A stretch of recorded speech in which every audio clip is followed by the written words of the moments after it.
The deep space vessel Horizon cut silently through the void between stars, its quantum sensors probing the darkness for signs of the unknown. Commander Nadia Patel stood at the observation deck, her weathered hands clasped behind her back as she watched the binary star system grow larger in the viewport. Something about this system had been bothering her ever since they'd picked up the first anomalous readings 3 days ago. "Commander," Lieutenant Tao's voice came through the ship's comm system. "We're detecting unusual radiation patterns from the smaller star. Well, you should see this yourself." Nadia made her way to the bridge, where her crew worked with practiced efficiency at their stations. Tao, the ship's young science officer, had pulled up a holographic display of the binary system. The smaller star pulsed with an angry red glow, its corona writhing with unusual activity. "How long?" Nadia asked, already suspecting the answer. "Based on these readings, the star will go hypernova within 8 months, Tao replied, her fingers dancing across the holographic controls. "But that's not the strange part. We're picking up artificial structures on the third planet. Massive underground complexes, and they're still active." Nadia leaned forward, studying the scans. "Life signs? Millions of them. And Commander, they're broadcasting." With a gesture, Tao activated the communication array. The bridge filled with a haunting melody of light and sound, a repeating pattern that needed no translation. It was a distress call, one that had been repeating for decades. The Horizon's first contact specialist, Dr. James Morrison, stepped forward from his station. "The language structure suggests they call themselves the Lumini. Their message, they've been reaching out to every passing ship, every advanced civilization. No one has stopped to help." Nadia's jaw tightened. "Open a channel." The response was immediate. A holographic figure materialized on the bridge, a tall, graceful being whose translucent skin rippled with patterns of bioluminescence. Its large, compound eyes studied the human crew with a mixture of hope and disbelief. "I am Zaravi, speaker for the Lumini," the being said, its words translated by the ship's AI. You actually responded. The others, they all ignored our calls. Said we were too primitive to be worth saving. I'm Commander Nadia Patel of the Earth vessel Horizon. Tell me everything." Over the next hour, Zaravi explained their situation. The Lumini had evolved in the light of their binary stars, developing the ability to manipulate photonic energy through their bioluminescence. They had built an entire civilization in vast underground cities, protected from the increasingly unstable radiation of their dying star. But when they realized the star's death was accelerating, they found themselves trapped. Their technology, while advanced in its own unique way, couldn't produce ships capable of evacuating their population. The other species, Zaravi's light patterns dimmed with sadness, they said our ability to shape light was merely a curiosity. That we hadn't achieved the right kind of technological advancement to be worth preserving. Nadia felt a familiar fire building in her chest, the same one that had driven her to join Earth's deep space program. "Show me what you can do with light." Zaravi's body began to glow brighter, and suddenly the bridge was filled with dancing patterns of light that seemed to defy physics itself. The Lumini weren't just creating pretty displays, they were manipulating the fundamental properties of photons in ways human scientists had only theorized about. "Dr. Morrison," Nadia called out, "send all our data to Earth immediately. And prepare a first contact package for the Lumini." She turned back to Zaravi's hologram.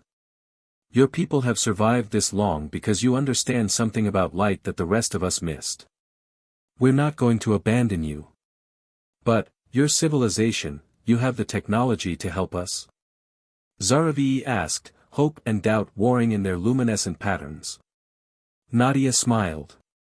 "Earth is young compared to many spacefaring races. We don't have the most advanced ships or the most powerful weapons. But we remember our own history, times when those with power chose to look away from those in need. We won't make that same mistake." She turned to her crew. "Contact Earth Command. Tell them we need every available ship. And let them know. She paused, looking at the beautiful light patterns still dancing around the bridge. Tell them we found something extraordinary. The Lumini aren't just worth saving, they might teach us all something about the true nature of light itself. As the message was sent, Nadia watched the dying star through the viewport. They had 8 months to evacuate millions of beings from a doomed world, likely against the wishes of more advanced civilizations. But looking at her determined crew and the grateful hologram of Zaravi, she knew humanity had found its moment to prove that compassion and innovation mattered more than arbitrary technological hierarchies. The rescue of the Lumini was about to begin, and with it, humanity's first step onto a larger galactic stage. Dr. Marcus Santos stood before the holographic display in Earth's Quantum Research Center, watching as the Lumini demonstration played out again. The alien being's manipulation of light wasn't just beautiful, it was impossible. Or at least, it should have been. Run it again, he told his assistant, Riya Patel. Focus on the quantum interference patterns. The recording showed a Lumini engineer reshaping light waves into complex structures, creating what appeared to be solid matter from pure energy. It violated half a dozen laws of physics, yet the data was irrefutable. They're not breaking the laws of physics, Riya said, adjusting her holographic interface. They're working with rules we never knew existed. Before Marcus could respond, the laboratory's doors slid open. Admiral Victor Cruz strode in, his typically stern expression even darker than usual. Doctor, we have a situation. The Galactic Assembly has called an emergency session. They're voting on sanctions against Earth if we proceed with the Lumini rescue. Marcus ran a hand through his graying hair. They can't seriously expect us to just let millions die. That's exactly what they expect, Victor replied, bringing up another hologram, this one showing the massive evacuation ships under construction in Earth's orbital shipyards. The Assembly claims we're disrupting the natural order of technological progression. They're threatening to cut off our access to their trade routes. Natural order. Riya scoffed. The Lumini have mastered quantum manipulation at a level we barely understand. Just because they focused on light instead of spacecraft doesn't make them primitive. Marcus turned back to his workstation, where simulations ran showing the deterioration of the Lumini's binary star system. We have 7 months before total system failure. Even with every ship Earth can build, we'll barely have enough time.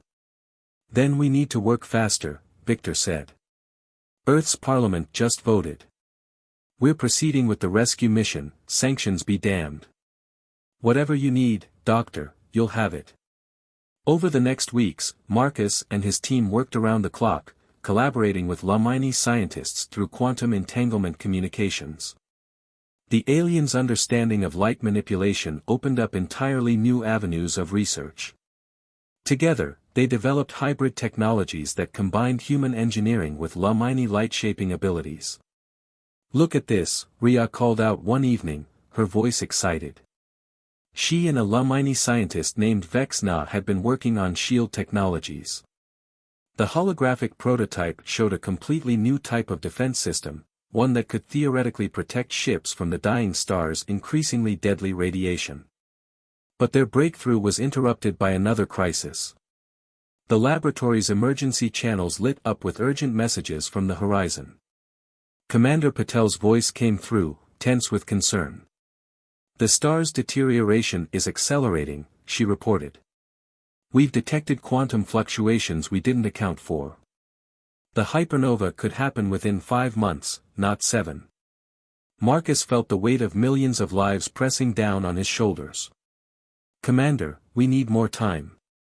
The evacuation ships aren't ready. Time isn't something we have, Doctor, Nadia responded. But I'm sending you new data. The Lumini just showed us something remarkable. They've found a way to temporarily stabilize sections of their star using their light manipulation abilities. It's buying us a few weeks, but the effort is costing them dearly. Marcus watched the new data stream in, showing Lumini volunteers using their bioluminescent abilities at a scale never before attempted. They were literally holding their star together through sheer will and determination, even as the effort drained their life forces. "This changes everything," he muttered, already seeing new possibilities. "If we can amplify their abilities with our technology." "Doctor," Admiral Cruz interrupted, his face grim. "We just received word. The Galactic Assembly has moved beyond sanctions. They're sending ships to blockade the Lumini system. They're calling it a quarantine to prevent technological contamination." Rhea looked up from her workstation. "They'd rather see an entire civilization die than admit they were wrong about them." Marcus straightened his back, a plan already forming. "Then we'll have to prove them wrong. Admiral, I need you to get me to the Lumini homeworld. We're going to combine their light manipulation with our quantum field technology. We're not just going to evacuate their people, we're going to show the galaxy what happens when humanity and the Lumini work together." As the team prepared for departure, Marcus caught sight of his reflection in a darkened screen. The face that looked back was tired but determined. Humanity had chosen to stand with the Lumini, and now they would face the consequences together. The real question was whether they could complete their rescue mission before the star's death destroyed everything, and whether they could do it despite the active opposition of the galaxy's most powerful civilizations. Engineer Raj Kumar wiped sweat from his brow as he studied the holographic readouts in the Horizon's main engineering bay. Around him, human and Lumini engineers worked in perfect synchronization, their combined efforts creating something the galaxy had never seen before. "Power fluctuation in Sector 7, called out his assistant, Lena Rodriguez. "The quantum matrix is destabilizing." Raj watched as Vexna, their lead Lumini engineer, moved to the affected area. The aliens' bioluminescent patterns shifted to deep blues and purples as they interfaced directly with the ship's systems. Pure light flowed from their hands, weaving through the quantum machinery like liquid starlight. "Remarkable," Raj muttered, recording the interaction. "They're not just controlling the light, they're teaching it new rules." The Horizon had become a testing ground for hybrid human Lumini technology. What started as a desperate rescue mission had evolved into something more, a partnership that challenged everything the Galactic Assembly believed about technological progress. A sudden alarm blared through the engineering bay. Commander Patel's voice came over the intercom, "All stations, prepare for emergency maneuvers. We have incoming vessels, Galactic Assembly warships." Raj rushed to the bridge, arriving just as 5 crystalline ships emerged from hyperspace.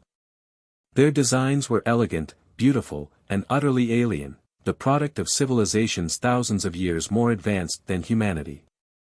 "They're charging weapons," Lieutenant Tao reported, her hands steady on the tactical controls. The lead warship's commander appeared on their view screen, a being made of living crystal and light who called himself Archon Zell. "This is your final warning, humans. The Lumini must face their natural fate. Their primitive understanding of light manipulation cannot be allowed to contaminate proper technological development." Commander Patel stood from her chair, her voice firm. "The Lumini aren't primitive, Archon. They're different. And that difference terrifies you because it suggests your path of development isn't the only valid one." "You know nothing of development," Zell sneered. "Your species barely understands quantum mechanics, yet you dare to judge." He was cut off as Vexna stepped forward, their body glowing with complex patterns that seemed to bend reality itself. "Watch, then," they said, "and learn what primitives can do." The engineering team had been preparing for this moment.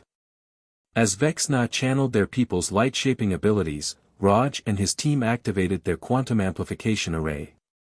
The technologies merged, and suddenly the Horizon was surrounded by a shield unlike anything the galaxy had seen before. The assembly ships opened fire. Their energy weapons, the pride of their advanced civilization, struck the hybrid shield and simply transformed. The destructive energy was caught in patterns of light, redirected, reshaped, and finally dissipated harmlessly into space. "Impossible," Zell whispered. "No," Raj responded, checking his readings with a grin. Just different. The Lumini don't try to overcome physics like your weapons do, they work with it. Dance with it. And now they're teaching us to do the same. But their victory was short-lived. The binary star system pulsed ominously, sending waves of deadly radiation across space. The Lumini homeworld's automated sensors reported increasing instability in their underground cities. "We're running out of time," Dr. Santos called from his station. "The star's deterioration is accelerating faster than we predicted. We need to begin the evacuation now." Commander Patel turned to the Archon's image. "You have a choice.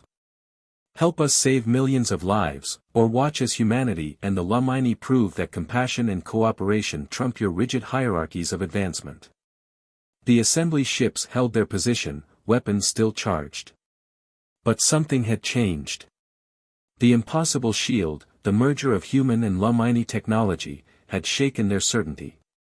"Begin evacuation procedures," Patel ordered. The rescue fleet emerged from hyperspace, every ship Earth could spare, modified with the new hybrid technology. They were smaller than assembly vessels, less advanced in conventional terms, but each one carried something unique: hope. As the first evacuation ships descended into the Lumini atmosphere, Raj worked with his mixed team of engineers to maintain the shield network.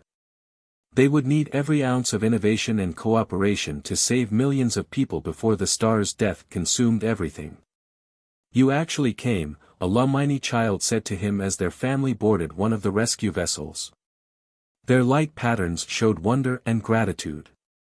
The others said we were too simple to be worth saving. That our ways were wrong. Raj knelt down to their level. "There's no wrong way to grow, little one. The universe is too big, too wonderful for just one path. Sometimes the simplest truths, like helping those in need, are the most advanced ideas of all." Above them, the dying star flickered menacingly. The race against time had begun in earnest, and the galaxy watched as humanity and the Lumini defied both physics and prejudice in their desperate bid for survival. Fleet Captain Diana Torres watched from the bridge of the flagship Endeavour as another wave of evacuation ships lifted off from the Lumini homeworld. The massive vessels glowed with hybrid shields, their hulls merging human engineering with Lumini light manipulation technology. But it wasn't enough. It would never be enough unless they found a way to buy more time. "Status report," she called out, her eyes fixed on the tactical display showing hundreds of ships in carefully choreographed motion. Her first officer, Commander Jackson Way, pulled up the latest data. "We've evacuated 2 million Lumini so far. But the stellar readings." He paused, his expression grim. "The binary system's decay is accelerating exponentially. Dr. Santos estimates total collapse in less than 2 months. Diana felt the weight of 3 million lives still waiting for rescue. They'd need at least 4 months to evacuate everyone at their current pace. "Where are we on the stabilization project?" "Dr. Santos and the Lumini scientists are ready," Jackson replied. "But what they're proposing, it's never been attempted at this scale." The doors to the bridge slid open as Dr. Santos himself entered, accompanied by Vex Na and a team of Lumini scientists. Their bioluminescent patterns pulsed with determination and what Diana had learned to recognize as anxiety. "Captain," Marcus began, "we need every ship equipped with quantum amplifiers to form a geometric pattern around the dying star. The Lumini will channel their light manipulation abilities through our technology, creating a temporary containment field." "And if it fails?" Diana asked, already knowing the answer. "Then we lose everything," Vex Na replied, their light patterns dimming. "But if we do nothing, our people are doomed anyway." Before Diana could respond, proximity alerts blared across the bridge. A massive fleet of assembly warships dropped out of hyperspace, led by vessels that dwarfed anything humanity had ever built. "Priority transmission from the assembly flagship," Jackson reported. The holographic image of High Commander Xena materialized on the bridge. Unlike Archon Zell's crystalline form, Xena appeared almost energy-based, her body a swirling mass of contained plasma. This unauthorized evacuation ends now, she declared. Your interference in natural selection processes cannot be tolerated. Diana stood, facing the hologram. Natural selection. They developed an entirely new branch of physics that your civilizations never even imagined. The only thing natural about this is your fear of different paths to advancement. You are young and ignorant, Xena responded. The galaxy operates on order, on proven paths of development. These beings chose to focus on manipulating light rather than developing proper space travel. Their fate is sealed by their own choices. As if punctuating Xena's words, the binary star system pulsed violently. Emergency alerts screamed across every ship's sensors. The smaller star was beginning to collapse. All ships, emergency positions. Diana ordered. Begin the containment procedure now. The rescue fleet moved with practiced precision, forming complex geometric patterns around the dying star. On thousands of ships, Lamini volunteers channeled their abilities through human quantum technology. Light itself seemed to bend and twist as their combined power reached out to grasp the very fabric of spacetime. Assembly vessels are moving to interrupt the formation, Jackson warned. Diana opened a channel to all ships. This is Fleet Captain Torres. We are about to attempt something unprecedented, not just the containment of a dying star, but proof that different paths of advancement can work together to achieve the impossible. You can either help us save millions of lives, or you can be remembered as those who let fear of the unknown trump compassion. The assembly ships held position, weapons charged but not firing.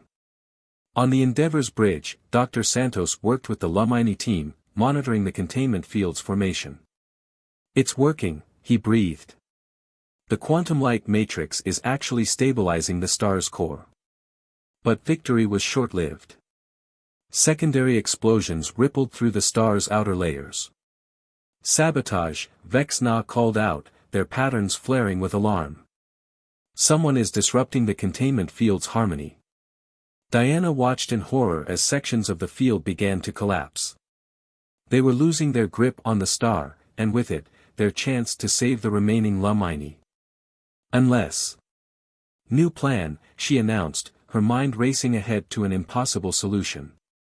All ships with hybrid shields, form a corridor to the evacuation zones. We're going to hold back a stellar collapse through sheer stubbornness if we have to.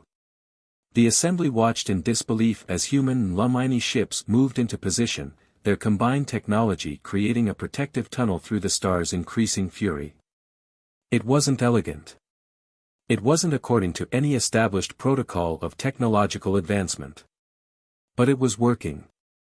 Sometimes, Diana transmitted to the assembly fleet, the most advanced civilizations are the ones willing to learn new ways of thinking. Now, are you going to help us save lives, or are you going to cling to your prejudices while millions die? Above the Lamini homeworld, humanity's rescue fleet prepared for their greatest test. They had minutes to evacuate thousands before the containment field failed completely, and the only thing standing between millions of refugees and total annihilation was the combined will of two species who refused to accept impossible odds. The bridge of the Endeavour shook violently as another wave of stellar energy crashed against their shields. Fleet Captain Diana Torres steadied herself against her command chair, watching as the massive evacuation effort entered its final, desperate phase. Containment field at 12% and falling, Commander Wei reported, his voice tense. We have 19 minutes before total collapse.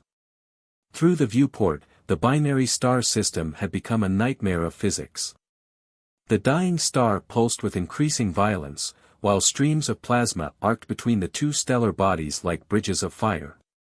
And caught in the middle of this cosmic catastrophe were nearly 500,000 Lamini still waiting for evacuation. Status of the rescue corridor? Diana demanded. Holding, but the strain on the ships is unprecedented, Raj reported from engineering. The hybrid shields weren't designed for this kind of punishment. We're losing coherence in sections 3 through 7. On the tactical display, Diana watched as both human and Lumini ships struggled to maintain the protective tunnel through the stellar storm. The combined light manipulation and quantum technology that made their shields possible was being pushed far beyond its theoretical limits. Dr. Santos burst onto the bridge, his usual composed demeanor shattered by urgency. "Captain, the Lumini scientists have a proposal. It's either brilliant or suicidal." "At this point, those might be the same thing," Diana replied. "What is it?" Vexna stepped forward, their bioluminescent patterns swirling with complex equations. "We can't stop the stellar collapse," they explained, "but we can guide it. Our ancestors built our civilization by teaching light new ways to behave. Perhaps we can teach a star." Before Diana could respond, High Commander Zena's hologram appeared on the bridge. The assembly leader's energy form crackled with what might have been agitation. "Your situation is untenable. Withdraw now, while you still can. The laws of physics cannot be defied." "No," Diana agreed, a plan forming in her mind. "But they can be persuaded to cooperate. Commander Zena, you've spent centuries mastering energy manipulation. Will you stand aside while we attempt the impossible, or will you help us rewrite the rules?" There was a long pause as the assembly leader seemed to struggle with millennia of rigid doctrine. Finally, her energy form shifted. "What do you propose?" The next 10 minutes were a blur of activity as human, Lumini, and assembly ships moved into a new formation. Dr. Santos and Raj worked with their teams to integrate assembly energy control systems into their hybrid technology.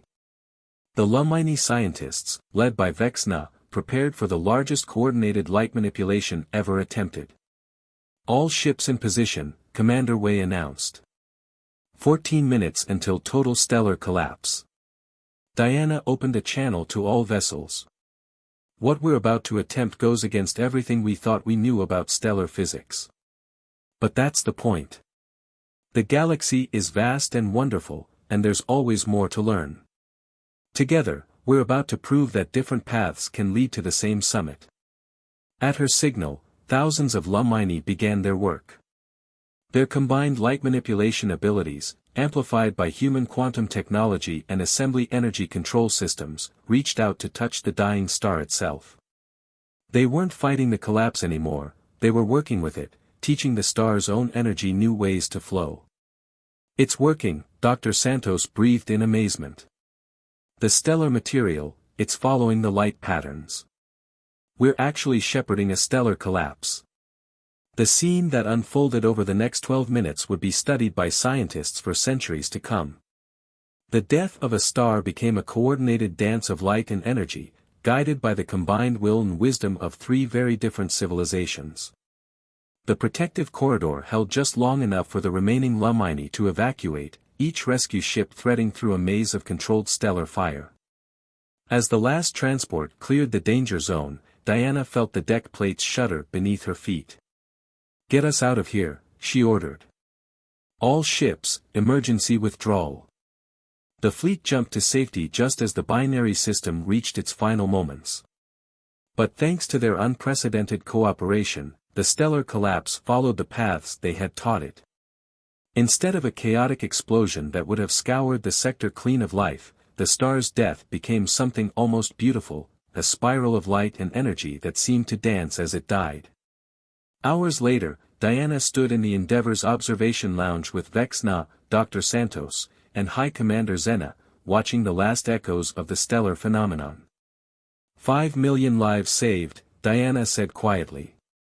Because we chose to see different paths of advancement as opportunities rather than threats. Zena's energy form shifted in what might have been embarrassment. Perhaps the assembly has been too rigid in its definitions of progress. Your hybrid technology, combining 3 different approaches to manipulating the fundamental forces of nature, it should not have worked. But it did. That's the beauty of it, Dr. Santos replied. The universe doesn't care about our preconceptions. It responds to understanding, no matter how that understanding is achieved. Vexna's patterns glowed with a new configuration, one that Diana had learned meant hope. Our people will need time to establish new homes, to adapt our abilities to new environments. But we carry with us proof that the greatest advances come not from following a single path, but from learning to walk many paths together. Diana smiled, watching as the rescue fleet began its long journey home. The Lumini refugees would be settled across multiple worlds, sharing their unique understanding of light with their human allies. The Assembly, shaken out of centuries of rigid thinking, had already begun discussions about reassessing their criteria for advanced civilizations. But perhaps the greatest legacy of the Great Rescue wasn't technological at all. It was the simple truth that compassion, combined with the courage to think differently, could achieve the impossible. Humanity had risked everything to save a civilization that others had deemed unworthy, and in doing so, they had helped teach the galaxy itself a new way to shine.